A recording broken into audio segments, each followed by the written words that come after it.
the Rise Up See Red podcast, all about the Arizona Cardinals and the NFL, featuring insider and outsider perspectives. Enjoy the best hour of Cardinals talk on the web. Now here are your hosts, Jess Root and Seth Cox. Welcome, Arizona Cardinals fans, to the latest edition of the Rise Up See Red podcast, the best hour Cardinals talk on the web. I'm your host, Jess Root from CardsWire.com, the USA Today NFL Wire site. And this is, well, we're not going to number this episode because I don't know in what order it's going to get released. It is one of the 14 opponent preview shows that we're doing this year, as we've done the past 2 or 3 years. And we have a return guest, Alyssa Barbieri. She's got 2 roles. One, she's managing editor of Bears Wire. She came on a couple years ago.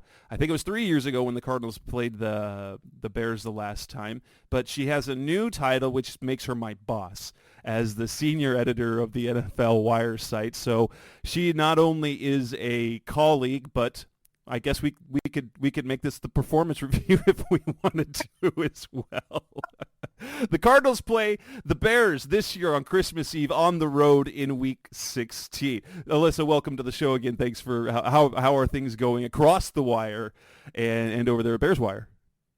Yeah, it's good to be back. As you know, this is kind of like our down period. This is like the deadest it's going to be. It's like a nice time to take a step back and like not be terrified to get in your car and something's going to happen, because like that's like a real fear of mine anytime I have to go out. DeAndre Hopkins got released when I was taking books to a used bookstore to sell.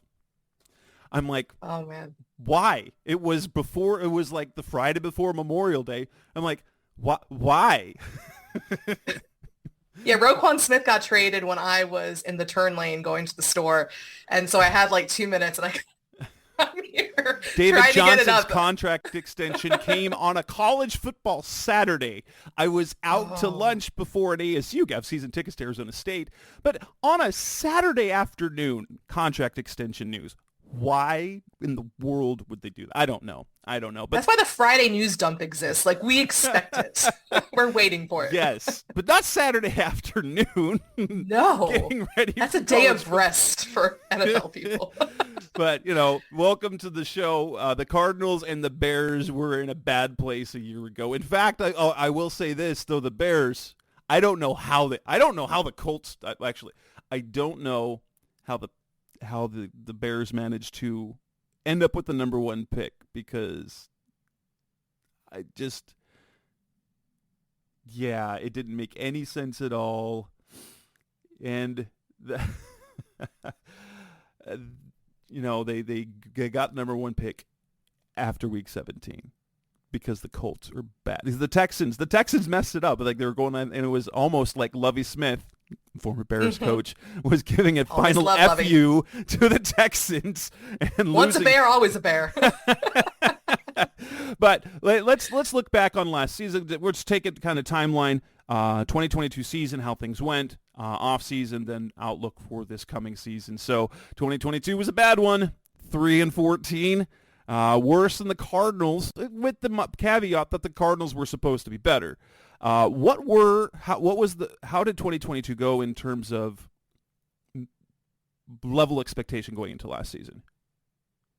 Yeah, going into last season, I think, expectations were pretty low considering, they had you brought in Ryan Poles and he completely tore down the roster. It was a true rebuild, which is something that the Bears hadn't had. Like when Ryan Pace was here, he kept kind of, signing aging veterans, pushing money to the future. And Ryan Poles is like, well, if I'm going to build this team my way, I got to tear it all down to the bones first and then start building it up. And he knew that it was going to take a few years. So I don't think we expected much going into last season, but also didn't think it would be a 3-win season, including a 10-game losing streak to close the year out and landing the number 1 pick. Thank you, Lovey.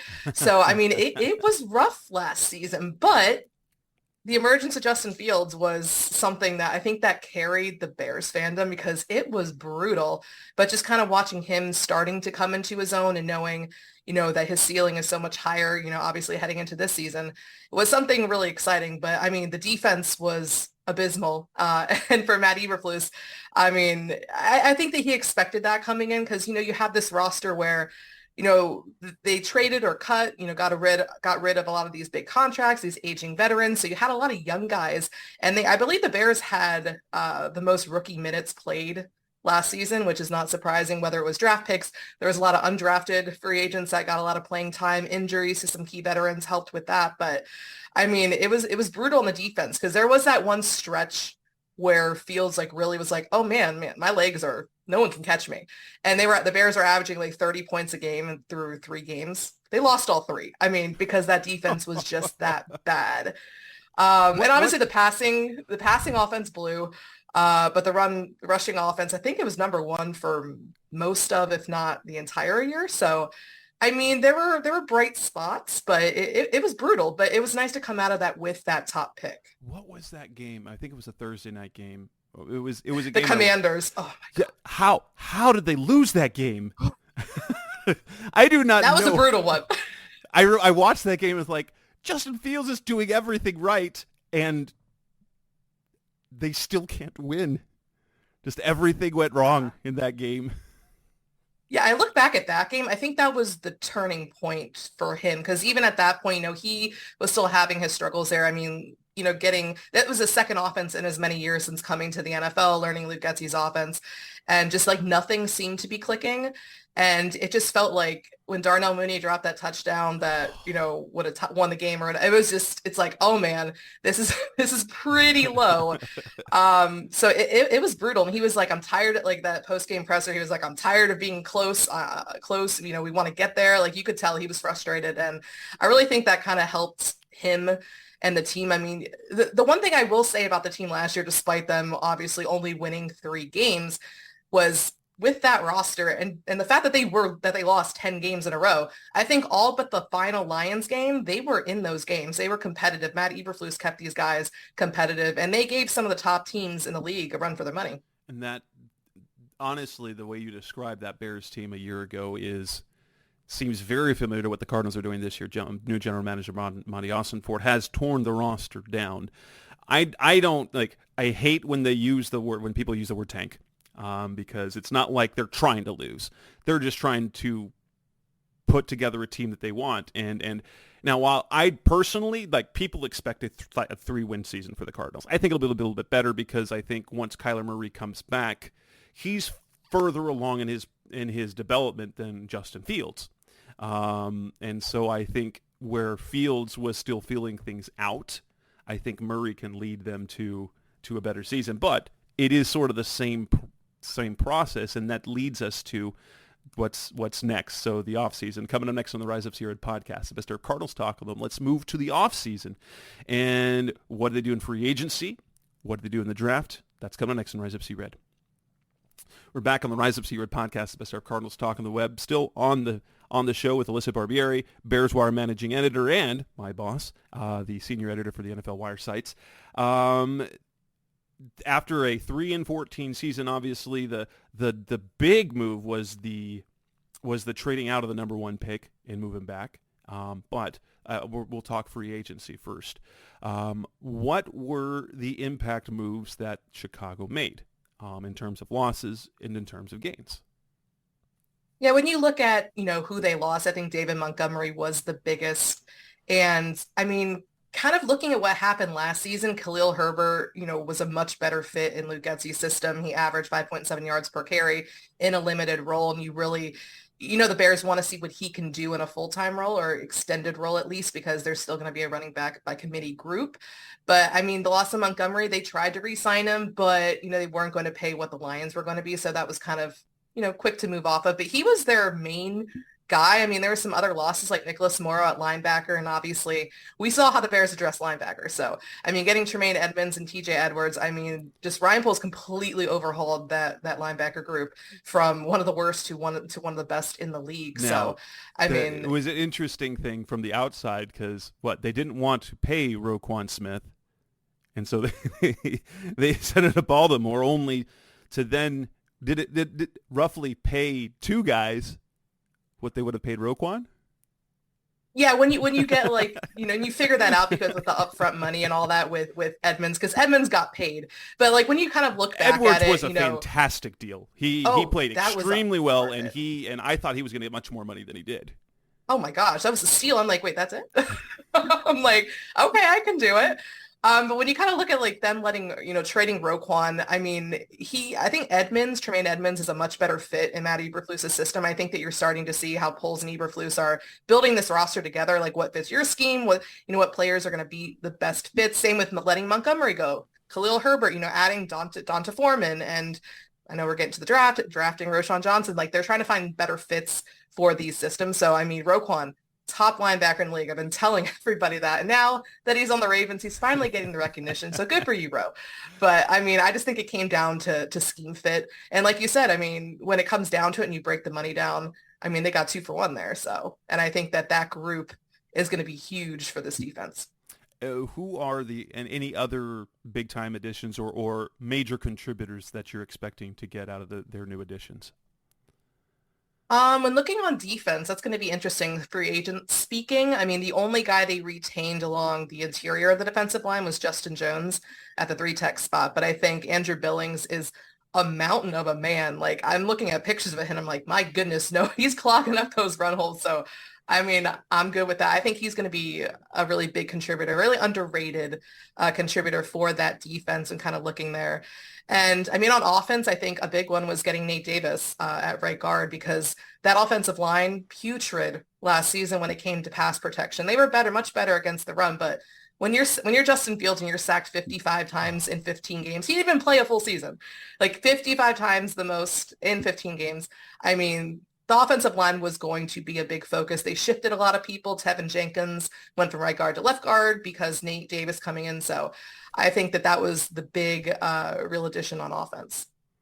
Let's look at the draft then. They made the big move moving back to number 9 and then moved back another pick to number 10 which was an interesting move because pretty much it felt like if Jalen Carter was on the board, the Bears were going to take him. And they instead made the trade with the Eagles and then moved back one spot. Now we go across 1, 2, 3, 4, 5, 6, 7, 8, 9. What is that? 10 picks they made in the draft. That's a heavy draft class. But the big name obviously is at number 10, Darnell Wright out of Tennessee. Some would say probably is just the absolute best pass protector in the entire draft because he went into last season. He faced the best pass rushers in college football and stonewalled them. Are they putting him right into left tackle as a rookie? Yeah, he's an immediate plug and play guy, and they got their top tackle in the draft. They wanted someone because they decided to move forward with Braxton Jones at left tackle. So they went out and got the best pure right tackle in the draft in Darnell Wright. And again, pass protection being a focal point this season when you got to give Justin Fields time. You cannot say that they're not building around Fields this offseason when you see all the moves that they've made. And they're going to give him time to be upright and not have to run for his life this season. But yeah, Wright he's already been working with the first team during the entire offseason. He's going to be there starting at right tackle immediately. And he's going to be a big part of shoring down that new look right side of the offensive line. And then you go round 2. So they had 2 third-round picks where they take Gervon Dexter, big athletic defensive tackle out of Florida, Tyrek Stevenson out of Miami, a cornerback. Then in round 3, they go interior Zach Pickens, a guy I liked, Roschon Johnson, the Texas running back that no one talks about because it was all about Bijan Robinson. Then they go Tyler Scott out of Cincinnati, Noah Sewell out of Oregon, linebacker, Terrell Smith, cornerback out of Minnesota, Travis Bell, Kent State? This is where my reading glasses need to come in. And then Stanford defensive back, Kendall Williamson. Of those 10 players, who are your favorites to contribute in year 1?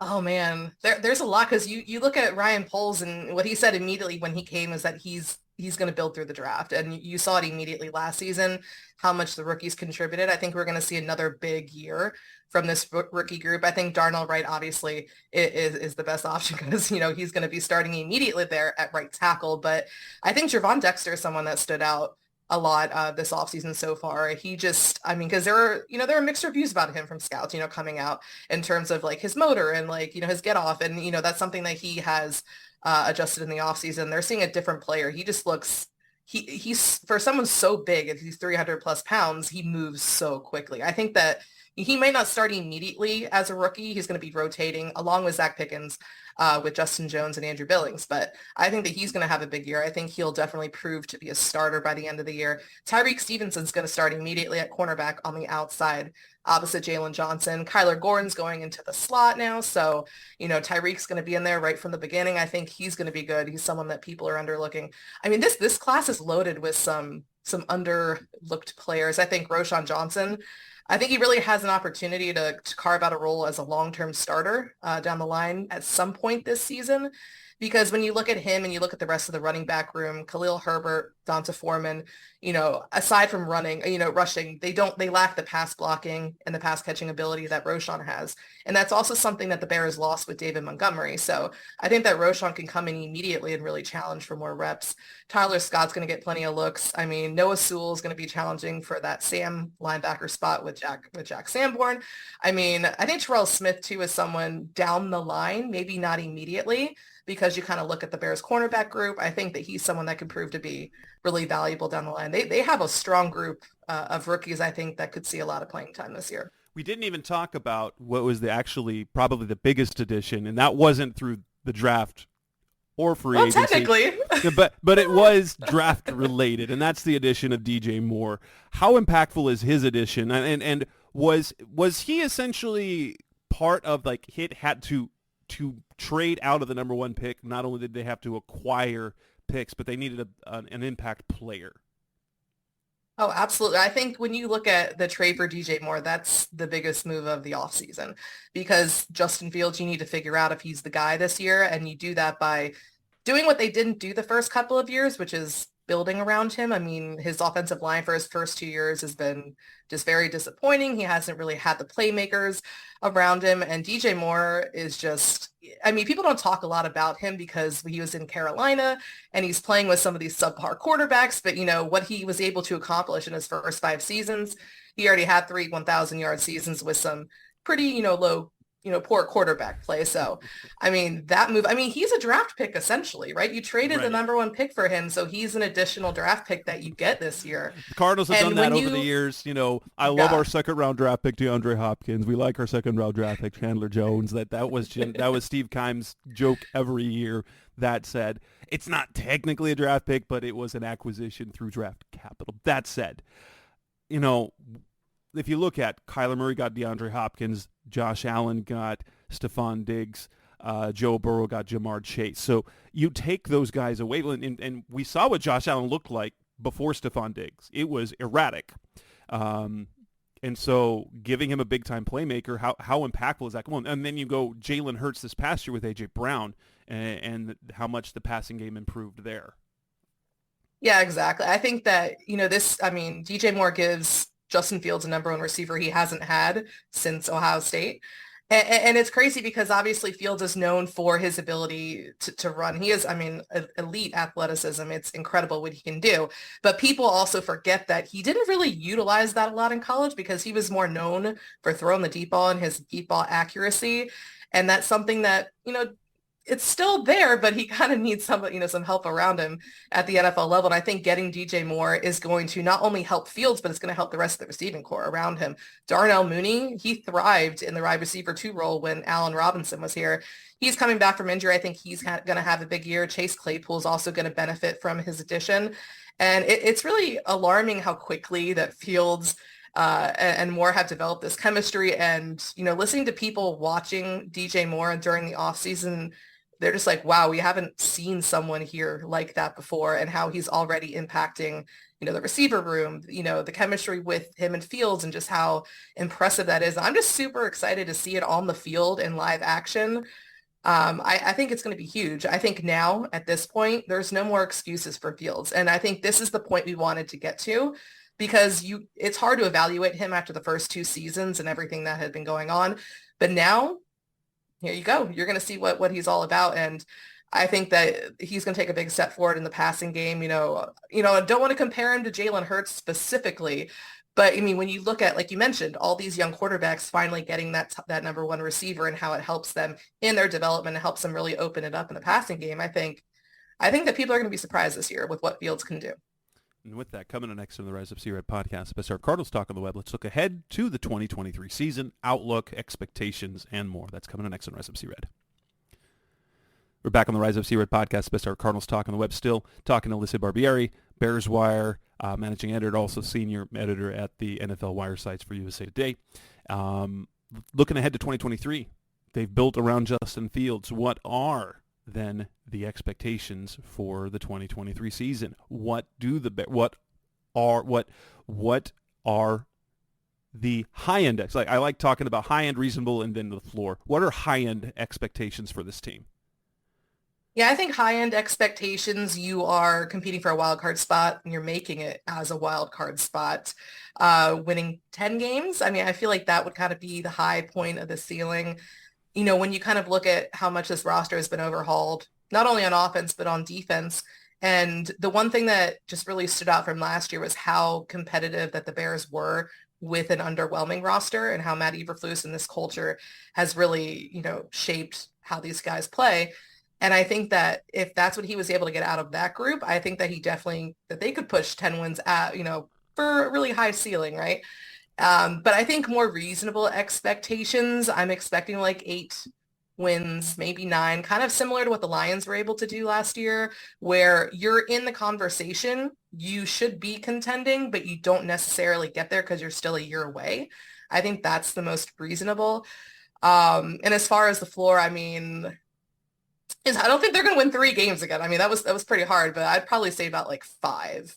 Like, so 5 wins would kind of be the floor. And that's assuming that, I always say that, what's their floor? What's the worst case scenario? Look, that's not Justin Fields getting hurt or anything, but like just like the worst case scenario of how they play on the field. So you see some improvement, but a little bit. But reasonable expectations were they're playing meaningful football up through the first week of January, right? So up until the end of the season, they're playing meaningful football, and they're in the conversation, even if they're outside, like on the outside looking in the whole time. That's being in the mix.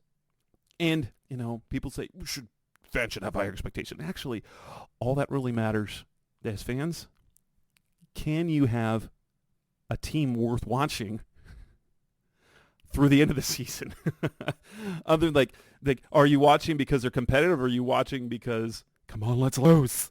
Let's get this draft. The number one pick. Number one pick. That's how Bears fans were last year. Like the last few games when it's like, oh, wait, this is attainable? Wait, hold on a second. And it's like, do we really want them to beat the Packers? Like, when you're getting towards the end, it's like, okay, this is Aaron Rodgers last year. Let's get that number one pick. So, yeah. That's interesting. Now, as Bears fans look at their schedule and they see the Cardinals at home, Week 16, Christmas Eve, what is sort of the view of that game? Is that we're definitely winning that game? Is it a likely win, or is it going to be a battle type game? I mean, it depends too on, Kyler Murray's status. Yes, for sure. Obviously, how quickly he comes back, if he's playing in that game, I'm not sure of, his rehab time and when he's expected, when he's, going to be 100%, because he's always a threat, just like Justin Fields. I mean, it's really difficult to game plan for him. I mean, I would say, given current expectations, I think I would lean more towards a likely win. I mean, it'll be in Chicago in the cold. I mean, that's also an element, right? So, I mean, I'll say likely win. I would never say it's a guaranteed win, because, the Bears had the worst record in the league last year, and they got to prove themselves. Well, and so, though for our perspective, now I expect Kyler to be playing and playing his best ball by that time after his injury, because he's not going to be back week 1, but I think it'll be about week 6. I think it'll be about week 6. And so he'll have been able to play most of the season, get his legs back under him. And honestly, I know the Cardinals have low expectations, but the Bears game is one of the games that we look at as a winnable game, like as the actual winnable game. There's like 4 or 5 winnable games. There's like 5 no chance games, and then a handful of, well, maybe. But yeah, so we look at that end of the and I think that honestly that game will be a good measuring stick of both teams for different reasons. The Bears maintaining being in the conversation, and then the Cardinals for what they're moving towards, because I think I have the Cardinals personally winning 6-7 wins, having 6-7 wins, and that is on the more optimistic side. But if you're thinking about what they're trying to work toward, if they're playing games at the end of the year competitively and can steal a win or 2 in there, that is kind of what they're building for. For Bears fans, it's maintaining part of the conversation late in the year, maintaining being in the mix.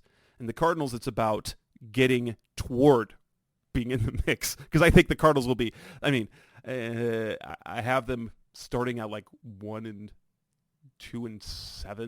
and then going up and going 5-3. I think after the final 8 games, and that's. Because they do have games. They've got the Bears, they've got the Falcons, they've got the Texans in the second half of the season. And those are 3 even if the Cardinals are bad, they're 3 winnable games on paper, at least. But then we come back to that tanking conversation. If that number 1 pick is in sight, what do you do?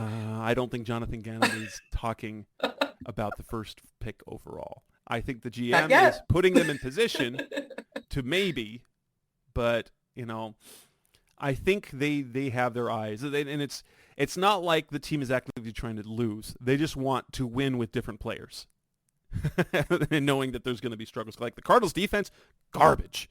Like on talent, the defensive line you've never heard of. You might have heard of one of them in Carlos Watkins, and he's the most accomplished defensive lineman on that entire unit, and he's a journeyman at best. So yeah. So you're like a much more talented Bears last year. I think so. I think that's kind of what it is. Yeah. You've got slightly more talent and a quarterback that's farther along in his development, which is why I hope that it's not like the Bears season. That's what most nationally the Cardinals are being viewed as, that they're going to have that type of season. But I think it's going to be a little bit better because their roster is slightly more talented than the Bears a year ago, and a healthy Kyler Murray is farther along than Justin Fields, even though they might have the same type of ceiling. So, but yeah, so winnable game for you guys, winnable game for us. Probably a more necessary win for the Bears at that point in the year than the Cardinals, and will be a good measuring stick of things moving forward. But yeah, we'll see. I still have flashbacks to the last time they played and Andy Dalton was in there, and it was just here's the thing. I'm sad because the Cardinals 4 straight years have faced Andy Dalton on a different team and they went 4-0 against Andy Dalton, who was and every single time. It was the Saints last year, there was the Bears before that, it was the Cowboys before that, and it was whatever team was before the Cowboys, but they beat him 4 straight years. Oh wow. Do they play the Panthers? No, they don't play the Panthers. Oh, okay. I was going to say, if you caught him week 1, maybe, if they're not starting Bryce Young, but I still think they're going to go with Bryce. That's the thing. When you say with the Panthers, are like, dang it, we're not going to get the win against Andy Dalton. But yeah, so. Oh, man. Hey, maybe Justin can make it 1-0. Let's go. All right. Well, thank you, Alyssa, for your time. It's fantastic. Get to talk Bears, Cardinals. But that will wrap up this edition of the Rise Up Secret podcast. You can find Alyssa's work on BearsWire.com. Alyssa, where else can they find your work? When I get asked this on podcasts, I'm like, your listeners aren't going to go look for Cardinals content. But in case they do, can they find you on social media? You can find me on Twitter at Alyssa Barbieri, and I post all my stuff over there. Have you moved to Threads yet? I did. I created a Threads account. It's a lot to juggle too. I didn't realize. I'm like, oh my gosh, I'm getting tired of doing both. Can we have like an app where it does both at the same time? That would be incredible. Right. True Anthem, maybe? your anthem? Oh, yeah, I was thinking that. I'm like, I don't know if your anthem's doing it, though. I'm like, darn. All right. Thank you so much, Alyssa. That'll wrap up this edition of the show. We'll have another show with another opponent preview coming probably in the next day or two. Thanks for listening. That'll wrap up this edition of the show. Thank you for listening in as always. Stop. Thanks for listening to the latest edition of the Rise Up, See Red podcast. Listen to previous episodes and subscribe to the show on Apple Podcasts, Stitcher Radio, Audioboom, or many other podcast platforms so shows are delivered directly to your mobile device. Please give the show a 5-star rating and always support the sponsors who support the show. We'll be back soon for the best hour of Cardinals talk on the web.